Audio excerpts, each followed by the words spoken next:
Jess Phillips said this in opposition 2 years ago.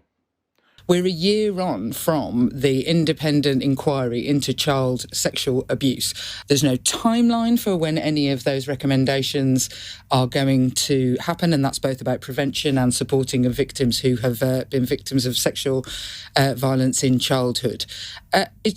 The Prime Minister, this is nowhere near the top of his priority list. Rishi Sunak is doing nothing. And today, exactly what happened in Rochdale is happening in every single part of our country.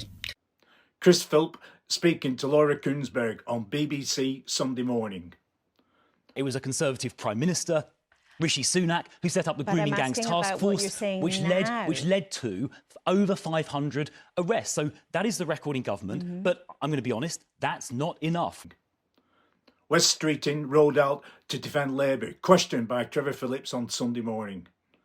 What's your message to Mr Musk? I'm not interested in what he's got to say about this. I'm interested in what we're doing as a government, because there's already been a national inquiry, and there's Alexis Jay who did that inquiry. But it barely touched on this topic. Well, hang on. She herself says it barely touched on this topic. It was not her job. They don't need lectures from anyone else, particularly the Conservatives, who did not implement those reports. So in terms of Oldham, what we've said is we would encourage Oldham to have an inquiry. We would absolutely support them doing that. But in terms of a national inquiry, we've already had one. We should actually just get on with it, which is what the Home Secretary is doing. Philp defends Conservative record in government. It was a Conservative Home Secretary, Theresa May, who initiated the original inquiry in 2014 into Rotherham. It was a Conservative Home Secretary, again Theresa May, who set up the independent inquiry into child sexual abuse. It was Sajid Javid, a Conservative Home Secretary, who commissioned a report into the data, establishing that many of these gang rape perpetrators were from Pakistani heritage. Sir Keir Starmer replying to Sky's political editor Beth Rigby from a Surrey hospital.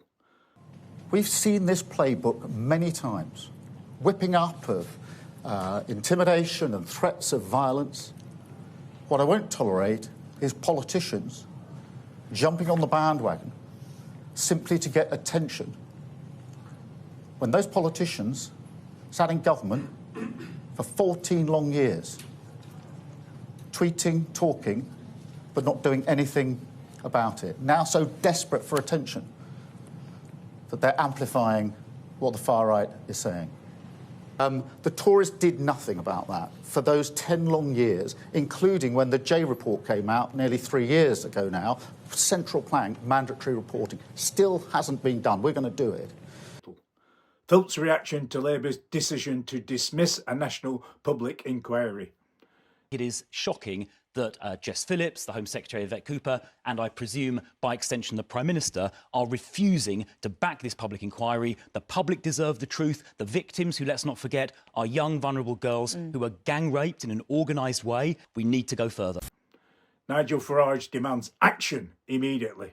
And Keir Starmer today saying that anyone who's calling for a full public inquiry is jumping on the bandwagon of the far right.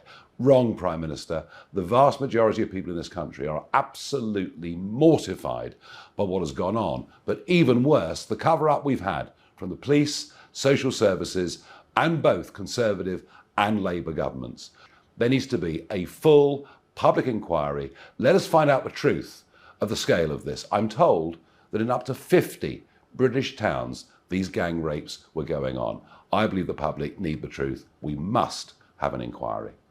Jess Phillips won her seat in the general election for Birmingham Yardley by the narrowest of margins, beating Jodie McIntyre from the Workers' Party of Great Britain by only 693 votes. Is this the real reason why Keir Starmer has dismissed calling for a national inquiry?